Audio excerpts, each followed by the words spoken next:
The world was taken by storm on Saturday after Russia's infamous Wagner PMC group abandoned their posts in Ukraine, crossed the border uncontested, and seized the Russian city of Rostov-on-Don with ease. While the move orchestrated by Wagner chief Yevgeny Prigozhin might be the biggest existential crisis that Vladimir Putin's regime has faced in over 2 decades, negotiations with Belarusian president and mutual ally Alexander Lukashenko successfully convinced the mercenaries to cease their march to Moscow.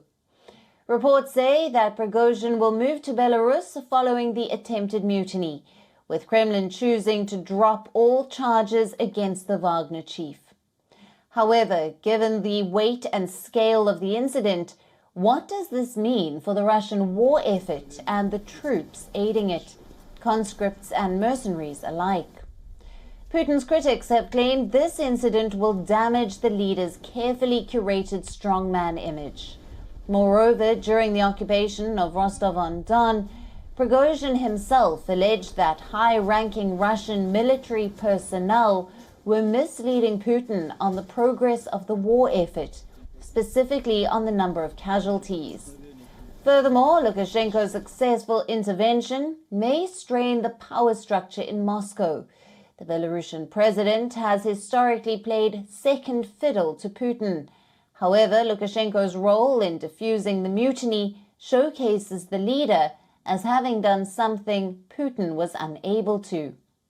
It remains unclear if the Kremlin will decide to back or sideline the defense minister Sergei Shoigu and the chief of general staff Valery Gerasimov.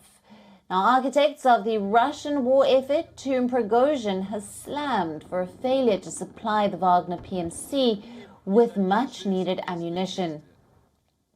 The Kremlin has confirmed that no actions will be taken against the Wagner troops who took part in Prigozhin's mutiny. Those mercenaries who did not take part in the mutiny have been offered contracts from the Russian Defense Ministry. The ministry has also decreed that all autonomous volunteer forces will be brought under its control by the 1st of July. All Wagner units have been ordered by Prigozhin to reoccupy their posts, limiting the frontline fallout for the Russian side. Taking advantage of the chaos, however, the Ukrainian side is claiming to have retaken parts of Bakhmut.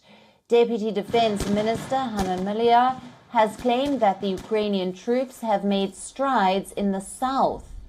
The Ukrainian commander Alexander Tarnovsky has also claimed that certain key areas west of Donetsk that have been under Russia's control since 2014 were liberated on Saturday.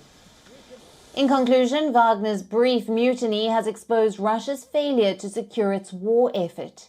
It has brought to the forefront major issues on the Russian side that were being swept under the carpet by Moscow. The capture of Rostov-on-Don, Russia's staging garrison for the war effort, has shown how fragile the nation's logistics and supply lines are. The mutiny has also exposed the follies of relying purely on auxiliary forces for frontline battle.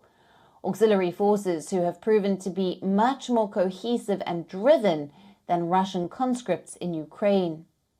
For Putin, damage control may not be enough to undo the harm that Wagner's mutiny has caused. It remains to be seen if Russia's war effort will recover from this blow.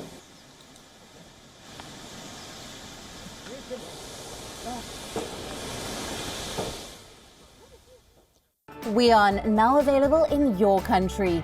Download the app now. Get all the news on the move.